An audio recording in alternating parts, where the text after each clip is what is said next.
ब्राह्मणों ने बाबा को आदेश दिया, हे श्री नंद राय, आपको जात कर्म आदि बहुत सारे संस्कार करने हैं, अतएव यमुना स्नान के लिए शीघ्र ही प्रस्थान कीजिए।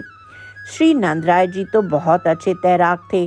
वे प्रतिदिन ही गोदोहन के पश्चात यमुना स्नान करते थे। यमुना स्नान तो इनका नित्य नियम था। श्री नंद बाबा यमुना जी के तट पर ईशान कोण पर स्थित ऊंचे बुर्ज के ऊपर चढ़े और वहीं से यमुना में छलांग लगाकर सचैल स्नान करने लगे। श्री नंद बाबा भादों की यमुना में ऊंची से ऊंची लहरों के बीच में भीतर ही भीतर दूर तक दूसरे किनारे पर पहुंच गए। तट पर खड़े हुए सेवकगण चिंता करने लगे, अरे नंदराय जी दिख नहीं रहे हैं। तभी एक सेवक ने कहा, वो देखो, यमुना जी के दूसरे छोर पर बाबा पहुंच गए हैं। श्री नंद बाबा भी अपने हाथ हिलाकर दिखा रहे थे, देखो मैं यहाँ हूँ। तभी एक गोप ने टेर लगाई, बाबा शीघ्र आ जाओ, अब और अधिक जल क्रीड़ा मत करो, अभी नंद भवन में बहुत सारे कार्य हैं। श्री नंद बाबा ने स्नान करने के पश्चात सुंदर सुंदर वस्त्रों एवं अलंकारों को धारण करना प्रारंभ किया। सर्वप्रथम उन्होंने केसरिया रंग की गोटा से युक्त जड़ीदार धोती धारण की। तत्पश्चात गोरोचन के 12 तिलक धारण किए। श्री नंद बाबा जानते हैं कि केवल जल स्नान से शुद्धि नहीं होती, वास्तविक शुद्धि तो भगवान के नामों से ही होती है। इसलिए श्री हरि के 12 नाम के साथ गोरोचन के तिलक को धारण किया। तत्पश्चात बाबा ने तोंद उचकाकर कमर फेंट बांधी, फिर सुंदर जरी की कोर की बगलबंदी धारण की। तदनंतर सिर पर केसरिया रंग की ही पगड़ी, उसके ऊपर 2 अंगुल चौड़ा गोटा, हरि के नौलखा पाग पेंच, शीश फूल, चमकदार सूर्य चंद्रमा आदि आभूषण पगड़ी पर धारण किए। टेढ़ी पाग पगड़ी पर दुमाला मोतियों की लड़ी न्यारी शोभा दे रही थी। किसी गोप ने पगड़ी की शोभा देखकर कहा, देखो तो सही, कैसी सुंदर पगड़ी बनी है। राग रसोई पगड़ी कभी कभी बन जाए। श्री नंदराय जी ने कानों में कुंडल, छैल कड़ी, लोलक बंदी और बंधन भूटा धारण किए। नेत्रों में सुंदर श्यामल कज्जल अंजन धारण किया। गालों पर श्वेत रंग की यमुना गंगा रूपी गलमुच्छ सुशोभित हो रहे हैं। कंठ में कंठश्री एवं धाकधार स्वर्ण हार, वे कक्ष की तिरछी पचरंगी पुष्प माला एवं गोपहार, हाथों में पहुंची कंगन एवं बाजूबंद, अंगूठे में अनवट, उंगलियों में अंगूठियां, हाथ में सोने की मुट्ठ का सुंदर आसा गोप छड़ी, कमर में किंकिणीदार करधनी, चरणों में हीरा जड़े सांकला एवं पैरों के अंगूठों में अनवट सुंदर ढंग से धारण किए गए थे। कोई वृद्ध गोप श्री नंद बाबा की शोभा देखकर बोले, देखो तो सही, डोकरा कैसा सजा हुआ है। श्री नंदराय जी हाथ की कोहनी मारते हुए बोले, जाओ रे, डोकरा होगा तू, हम तो अभी भी युवा जवान ही हैं, हमारे यहाँ तो लाला हुआ है। इस प्रकार गोपों के मध्य अद्भुत हास परिहास हो रहा था। अन्य सभी गोपगण भी अपना अपना श्रृंगार करने के लिए अपने भवनों में गए। श्री नंद बाबा सेवकों के साथ नंद भवन में पुनः पधारे। इधर नंद भवन में ब्राह्मणगण पहले से ही नंद बाबा की राह देख रहे थे। उन्होंने बाबा के पहुंचते ही स्वस्ति वाचन पूर्वक नवजात शिशु का जातकर्म संस्कार कराया एवं साथ ही साथ देवताओं और पितरों की विधिवत पूजा भी करवाई। वे ब्राह्मणगण पुत्र को आशीर्वाद देने के लिए वेद मंत्र पाठ करते जा रहे थे एवं श्री नंद बाबा के मस्तक पर हर्षपूर्वक दूर्वा आदि मांगलिक द्रव्यों का निष्पेक्ष भी करते जा रहे थे। इस प्रकार ब्रजराज श्री नंदराय भी ब्राह्मणों के द्वारा सुखद रूप से सम्मानित हुए। इसके पश्चात शर्मा ब्राह्मणों ने मेधा संपन्न जातकर्म संस्कार संपादित किया। इस जातकर्म में पुस्तवयी इत्यादि वेद मंत्र पढ़कर सुवर्ण मुद्रिका अंगूठी से शोभित अनामिका अंगुली द्वारा बालक को घृत कर्ण चटाया। उसके पश्चात आयुवर्धक क्रिया की गई।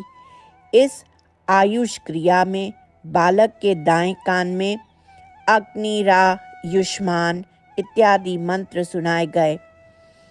इसके पश्चात दिवसपति इत्यादि मंत्र द्वारा बालक का स्पर्श किया गया। चारों दिशाएं एवं मध्य भाग को प्राणाय आदि मंत्रों से अभिमंत्रित किया गया। तत्पश्चात अश्वमाभव आदि मंत्रों द्वारा बालक का पुनः आभिमर्शन किया। तदनंतर ईडासी आदि मंत्र पढ़कर बालक की माता का भी संस्कार किया। पुनः इमं स्तनम एवं यस्ते स्तन, इस दोनों ऋचाओं के द्वारा माता के दोनों स्तन क्रमशः प्रक्षालित हुए। तदनंतर बालक को सूतिका शैया पर चित्त लिटाकर उसके सिर के पास आपो देवेशु आदि मंत्रों से जल भरा हुआ कलश रख दिया। इन संस्कारों को संपन्न करने में श्री यशोदा रानी की देवरानी एवं जेठानियों को बड़ा आनंद आ रहा था। सभी को ऐसा अनुभव हुआ जैसे निज पुत्र का जात कर्म संस्कार हो रहा है। इस प्रकार सभी ब्रजवासी श्री नंद यशोदा के सुख में ही अपने को सुखी समझते थे। जात कर्म के पश्चात श्री नंद बाबा ने नांदी मुख श्राद्ध किया। उस श्राद्ध में पितृगण प्रत्यक्ष रूप से प्रकट हुए और श्री नंद बाबा को श्री कृष्ण के प्रादुर्भाव का आशीर्वाद और बधाइयाँ दी। इन संस्कारों से निवृत्त होकर अब श्री नंद बाबा ने निकट से बालकृष्ण का दर्शन करना चाहा। बाबा सोच रहे हैं कि मैंने अपने लाला को दूर से ही दर्शन किया है, तनिक अपनी गोदी में भी धारण करके देखूं। इसी आशा से नंद बाबा वेद विधि जानने वाले पुरोहित बालकों के साथ अंतपुर में प्रवेश करना चाहे। उस सूतिका गृह के बाहर जल से भरे हुए कलश एवं मांगलिक द्रव्य रखे हुए थे। श्री नंद बाबा कलशों के पास खड़े होकर बालक के दर्शन की प्रतीक्षा करने लगे। श्री रोहिणी जी इस उत्कृष्ट मनोरथ को जान गईं। उन्होंने यशोदा रानी की खाट को पर्दे की ओट में किया। तदनंतर पतले रेशमी कपड़े से ढके हुए नवजात बालक को देहली के पास ले आईं।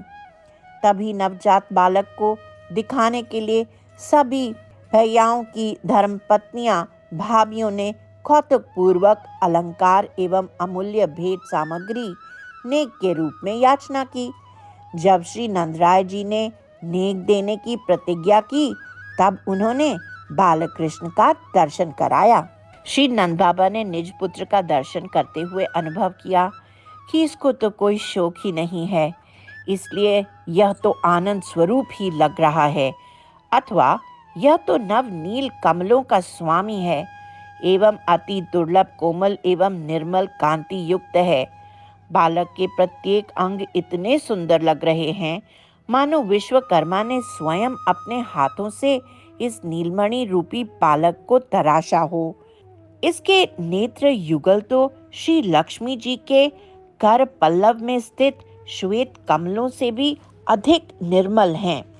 इसके हस्तचरण एवं अधर ओष्ठ वैकुंठ स्थित कल्प वृक्ष के कोमल पल्लव से अधिक लाल एवं कोमल हैं।